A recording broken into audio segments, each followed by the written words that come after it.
So with that, I'd like to introduce you to today's presenter, Sheri Weffel. Sheri is a seasoned veteran presenting with us as a webinar. She's also Director of Training and E-Learning Development at GP Strategies and has over 17 years of experience designing, developing, and delivering interactive computer-based and web-based learning modules.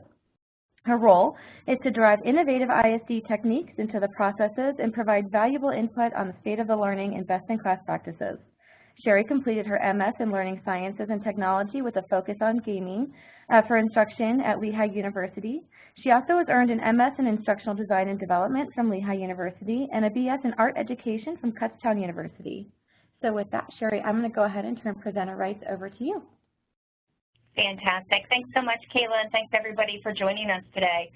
I have to say, of all the webinars that I've done, this is probably one of my most favorite topics.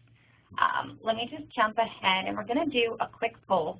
And I don't mean to get anybody hungry if you happen to be close to lunch like I am, although I do believe that any time of day is a good time for mac and cheese. But what I'd like you to do is to just vote on your definition of what good mac and cheese is. And I'm going to tell you a little bit of a story because it illustrates the point that we're going to get to today. So this is going back to much earlier in my career. I was actually a newlywed at the time, and I had gone on my first business trip. And my first business trip was actually down to Fort Eustis, Virginia, and I was working on a military base there doing instructional design. And on my way home, I passed through Maryland, where there's the amazing crab cakes that Maryland has to offer on these great roadside stands. And so I decided to be wife of the year and pick up my husband and his family some crab cakes for dinner. And, you know, nothing goes better with crab cakes than a good dish of mac and cheese. And so, again, you know, being this newlywed and, you know, trying this whole thing out, I decided to go and find his mom's recipe for mac and cheese, and I cooked that before he got home for dinner. So he gets home from dinner, and he walks in the house, and he's like, oh, everything smells amazing. And I show him this mac and cheese. And he's like, well, why is it orange? And I said, what do you mean? Mac and cheese has always been orange when I was growing up. And he's like, oh, no, the mac and cheese is supposed to be white. My mom's mac and cheese was always white. And when we looked at the recipe just said cheddar cheese. You know, it didn't tell us what color the cheese was supposed to be. It didn't tell us any other specifics about the cheese. It just said cheddar cheese. And so this is an example of how we need to define what good looks like to make sure that we're meeting expectations, and that means having really candid conversations and then documenting that. So we're going to skip ahead and start to talk a little bit more, and oh, we did just get our poll results. So it does look like we're evenly split, meaning mac and cheese should be baked with a crispy crust, like that middle picture, or it should be white and creamy, the way that my husband prefers his mac and cheese. So we can see that you can't just use a definition like, let's have macaroni and cheese for dinner. People have some very, very obvious preferences of how they like it, and the same stands for training as well. We can't use words like e-learning, like instructor-led training, like gamification, like video, without providing a lot more definition around what it is that we're looking for. So today what we're going to do is we're going to talk about some tools that we can use to define good, some strategies that we can use to monitor alignment to make sure that we're tracking in alignment with what everyone's expectations are. And we can also talk about how we can then deliver great. So I'm just going to jump ahead in the presentation, and this is the graphic that we're going to follow along with today. So really what this is doing is it's giving you an overall process of what a given project might look like and the different steps along the way that we need to pay attention to. So this is the process that you're going to follow, and you know, it's not necessarily the ADDIE model, although it follows along with ADDIE model or some of the other learning models that are out there. But really what we're focused on here is customer satisfaction. And I don't even like to use the word customer satisfaction. I like to use the word customer delight. We want to exceed our customers' expectations, and that does require a focus on partnership and a combined vision. So sometimes customer satisfaction means having challenging conversations. It means holding people accountable. But in the end, if the product exceeds what the customer was looking for, you've gotten to the goal that you're looking for. So let's dive right in. And let's start by talking about what we're talking about when we define good. So this is where we discuss what the expectations are of that finished product. So as we start to talk about defining good, it's having that candid conversation. So this is what it looks like when we're defining good. This is all of us sitting around at a table. This is something that we typically do at a kickoff meeting. And when we have a kickoff meeting, we're not focused just solely on the process and the content and getting started, but it should really be this great session of sharing. So things that we typically ask our customers to bring are samples of past successful projects. My more important one are samples of projects that have completely missed the mark. This doesn't necessarily have to be learning projects. It could be websites that you think are just an absolute hot mess. It could be colors that you don't particularly like. I remember one project where we went to the kickoff meeting and I had prepared a bunch of demos to kind of start the conversation, and for some reason I was stuck on the color purple. And we got about 10 minutes into the meeting and the client turned to me and she's like, you know, I hate the color purple. It's my least favorite color. I don't want to use it. I understand that it's in our branding, but I don't want to use it at all. Those are the kinds of conversations that can really help set great expectations up front. You also want to bring any logos or images from corporate marketing.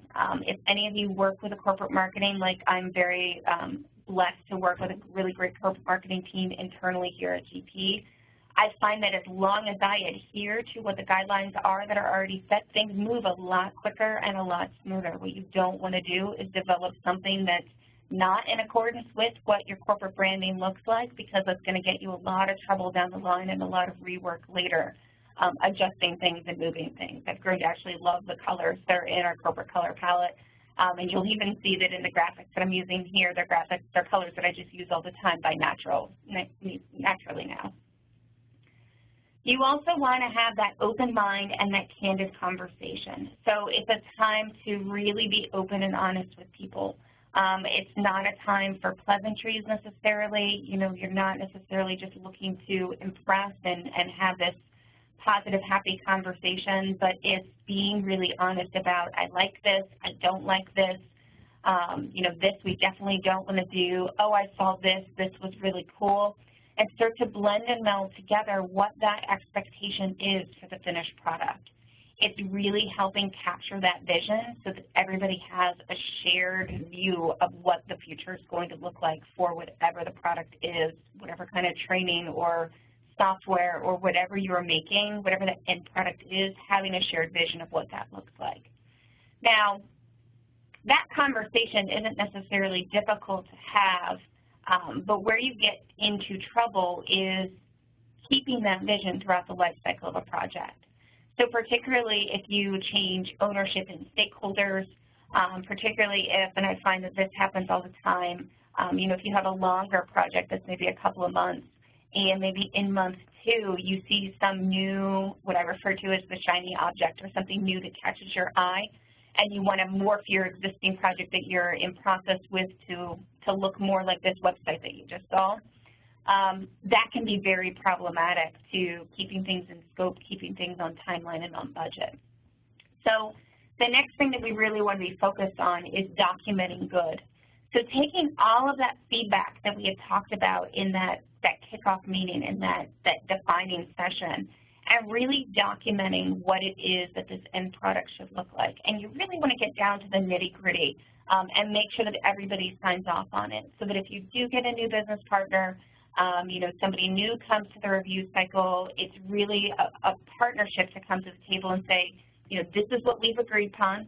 If something new comes down the line throughout the process, we can hold on to that.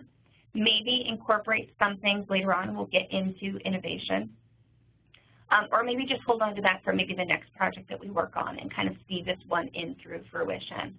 Really depends on what you're looking at, but it's important to document that. Now, one thing that we've done is created an interactive PDF that's been very, very helpful. It's really a process checklist. So what it's doing is it's reminding everyone of everything that's been agreed to throughout the process. So it describes, you know, what the process is, what you can expect in each phase. So maybe if we're using placeholder narration in the beginning for the alpha phase, we just want to set that expectation so that everybody understands. Communication is really key to customer satisfaction, and documenting this and making sure that everybody agrees to it is that first step. I have this other really great project that's going on right now. It's a combination of effort between 3 different companies. Well, that obviously requires a lot of alignment in what that vision is because everybody has their own corporate branding, but they're creating this unified product. So this is actually where we developed this tool from. So it defines what that process is, what's going to be included, what's not going to be included. Also reminding people of when, and I use this lightly, but when your last chance to review something is. And it doesn't mean that you're necessarily holding the customer back for making comments or feedback, but it's really communicating with them when the best places are to make certain types of changes. So an example would be if you go back to that narration example of creating an online module, you want to remind people of when the last chance is to make edits to the narration, big sweeping edits to the narration. And that would be before you start to record the narration. Changes like to the color scheme, to the development tool, well, you would want to do those really in that storyboarding phase before you actually start developing things. Changes to the output or the compliance, you want to do that before you start developing. And it's these kinds of constraints that if you don't define them up front, it means that you wind up having really difficult conversations later on where either the product can't be deployed because it was developed in a tool that isn't in accordance with what your needs are. Maybe you wind up having to extend a timeline because you have to go and change all the colors. So especially if you're looking to keep things in a time frame, keep things on a budget, these are the kinds of communications that need to occur. This becomes really important just from a communication perspective of what people should be reviewing and when, and it's going to give you a lot of information so that you can make good decisions. Now, the next thing that I always do recommend is creating an exemplar. So there's nothing like putting your money where your mouth is. Taking that definition of good, taking that documentation, and creating a small sample. Again, just to make sure that you're not having the challenge of, yes, in fact, that macaroni and cheese was made with cheddar cheese, but we didn't think to define the color of the cheese and didn't think that that was important, which, believe me, after tasting the 2 different mac and cheeses, it's absolutely important that it's white cheddar. But creating that exemplar that you can then use to guide you throughout that process. And that doesn't mean that you completely finish the product, but that's sort of where you can start to get into some of that rapid prototyping, some of that agile methodology of, creating a short little demo, couple of screens, couple of slides, couple of pages, whatever it is that you're producing, just so that everybody can look at that and say, yes, that's exactly what we're looking to do. That's in accordance of what we're looking to have as the end product. Let's go forward with confidence that we have a shared vision. We're heading down the same path together. Now, the next step is to start developing that finished product. You've really set yourself up for success at this point. You've defined what good looks like. You've documented that. You're going to be going through your review cycles. You created that exemplar, and you're going to start developing that product. And this is where great comes into play. So now what you want to do is, as you're developing that product, you've now eliminated a lot of waste. So you've eliminated the need for rework because you've defined things up front and defined criteria, which means that from a timeline perspective, you're able to stick very closely to that timeline, perhaps even delivering early. You know that from an end product perspective, you're producing things in the right format. So that exemplar that you created, if you're using a learning management system or a portal, go ahead and test it on the learning management system or the portal to make sure that you're not going to run into any hiccups later on. Because you have all of that confidence now that you're heading down the same path and that you're going to have the finished product that you're looking for, that opens you up for innovation.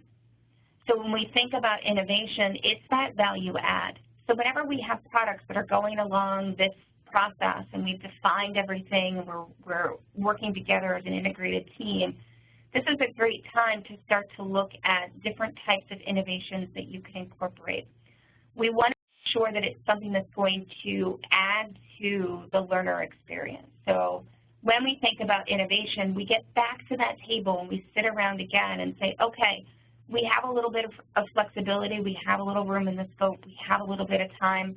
what can we provide extra to the learner? You know, maybe it's enhancing the way content is presented. Maybe it's incorporating a little video here instead of something that was static. Maybe it's providing additional clarity. So maybe it's, you know, animating something that was static, or maybe it's providing a downloadable job aid that they're able to review. Maybe it's providing a just-in-time resource. So maybe it's taking something out of the product and having it be standalone. It's taking the extra space that we might have made in the schedule because we're moving so smoothly as an integrated team and seeing where we can add extra value. Now, I always caution when we use the word innovation that oftentimes people hear the word innovation and they just think bright and shiny and interactive and new and fresh and all of that kind of good stuff. And it's not that it's not that.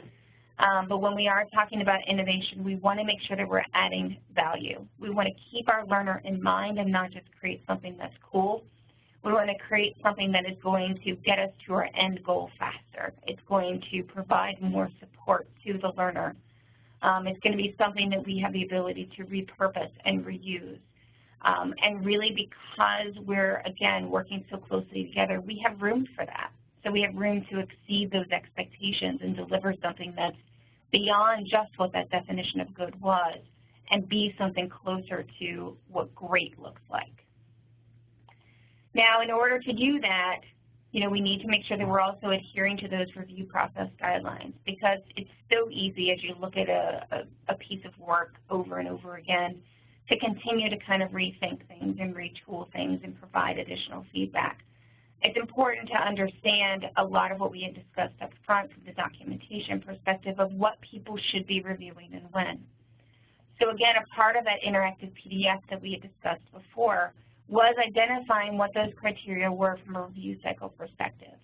So reminding people of what's in scope to review, what's not in scope to review, signing off that that review has been completed.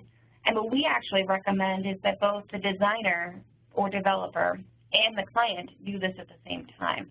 So before we deliver a product, we go through this checklist and complete this ourselves as just a double check to make sure that we have done everything in accordance to what has been agreed to. We also have the client do the same thing as they're going through their review to guide them as well, because really what we're trying to do is make room. You know, we're trying to make room in the scope that's been agreed to and the timeline that's been agreed to enhance what we're able to deliver by really increasing that communication, increasing that clarity, and making sure that we're working together as a team. Now, when we get to that point, if we've been able to adhere to our review cycles, design in accordance with that exemplar, define what good looks like, and keep that vision shared across the two groups throughout the duration of the project and keep that communication going, the odds are that we're going to be able to deliver something great. It's going to be something that's beyond what those expectations were, because we're not going to be wasting a lot of time playing catch-up. We're not going to be doing a lot of rework. We're not going to be changing things on the fly or changing things beyond when they should necessarily be changed. We're not going to be spending a lot of time tweaking and changing and trying to meet a vision that we don't fully understand because we took the time to make those decisions up front. So just in summary, again, here's what we're looking at from an overall process perspective. I think really when it comes down to it, what I want to really focus on is clarity and communication. So making sure that you have an open dialogue going on at all times. That means that at any point in time, any of my customers can give me a call and say, you know what, this isn't working. You know, something about this isn't right. Let's get together and let's talk it through and let's figure out the direction that we need to move forward. And that's totally okay. That's even more than okay. It's absolutely great. You know, we have those conversations all the time because things do change and things do need to be modified throughout the life cycle of a partnership. So having that ability to have the candid conversations of what's working and what's not working are critically important. And all too often we kind of sit in our own bubbles and we talk about maybe what we need more of from the client, or the client's thinking about what they need more of from the vendor. You know, and all too often I find that clients just simply move on to another vendor, thinking that maybe it'll be better over there. And really what you can do is really benefit from working together as a team and starting to improve the working relationship and what that finished product looks like, and a lot of that is communication. The documentation is something that just holds everybody accountable. It's not just holding the client accountable, it's holding the development team accountable as well. It's really setting those expectations, putting them in black and white, adding all of that definition that you need to make sure that that shared vision is captured, and that it's something that works with you throughout the duration of the project. Those two things really go hand in hand to delivering great. And again, I can't say enough that really when it comes to delivering a great customer experience, it means that you've not only met but exceeded the customer's expectations, both from a budget perspective of being able to stay on budget, from a time perspective of being able to stay on time, and from an end product perspective of meeting the needs of what the learner has and what the client is expecting, but exceeding and delivering more so that you're adding that value to the learner. So at this point, we are open for questions. So there is a Q&A panel and there's a chat panel in which you can type questions that you might have. I do have a couple of questions already coming in, so I'll start to address those as the rest of you are adding in your questions as well. So one of the questions that I do see is, what's the biggest challenge with this concept of having these conversations and delivering great? Honestly, I think the biggest challenge is people being worried about hurting other people's feelings or people taking things the wrong way. You know, I find that a lot from, you know, particularly a designer perspective, there's a little bit of art to design. Actually, there's a lot of it of art to design. And so there can be a degree of sensitivity to the work product that's being produced, which can mean that that conversation can feel like criticism. So it really takes a lot of openness and openness of dialogue to have those kinds of conversations and not take it personally, and know that everybody has different likes and dislikes, and everybody has different needs. And it's important to have that kind of an open and candid relationship to be able to be successful. One of the other questions that I do see is, what do you think is the most critical point to defining good? I think it has to do with the audience. So as you start to look at defining good, it's really important that it's not all about what you like, what your personal preferences are, what you're seeing in the industry right now, but it's really taking a look at the market. It's really taking a look at the actual learner that you're going to be working with and making sure that you're developing things that are going to work for them. So, you know, an example that I'll give you is all too often we think about gamification, and I've done a couple of different webinars on gamification, and everybody's reading about it and hearing about it and talking about it, you know, but I have a lot of customers who go forward and develop something that's including gamification only to find that their workforce is really not that engaged in it. It's not something that intrigues them. So as you're doing that definition of good and you're having that brainstorming session, I always recommend having a few subject matter experts or having a few people who are the actual learner engaged just to cross-check and make sure that you're heading down the right path. Because if you're not heading down the right path and you're making recommendations that aren't really going to meet the learner's needs, then in the end, while you all may agree that the product is great, it's not meeting its desired goal. One other question that I do see is, may we have a copy of the interactive PDF that you're referring to in this presentation? Absolutely. So that's something that we'll be able to provide to you in the follow-up blog post that we'll have after this session. Here's another question that we do have is, so what's the best way to engage the client during review cycles in order to meet the established timelines? One of the things that I think is really critical is going back to that checklist that we do have from a review cycle perspective, making sure that you're reviewing that. So that goes two ways. So number one, making sure that before we deliver anything, we review that, what exactly the client's going to be reviewing, specifically about the module or about the product, and making sure that we've done our own internal review. That makes sure that when they do their review, they're not going to hit any hiccups. They're not going to see anything that we forgot. because we've done an internal review that is thorough. The other thing is also to just send those reminders about where they need to focus. So all too often when we send things out, I'll remind them that, hey, next step we're going to be recording the professional narration. We're going to be recording the video. We're going to be adding a lot of the animation. So here's the 3 areas that I really need you to focus and pay the most attention to. And it's giving those tips that while it may feel like you're constricting them or you're putting too much constraint around their review, what you're really doing is being a good partner.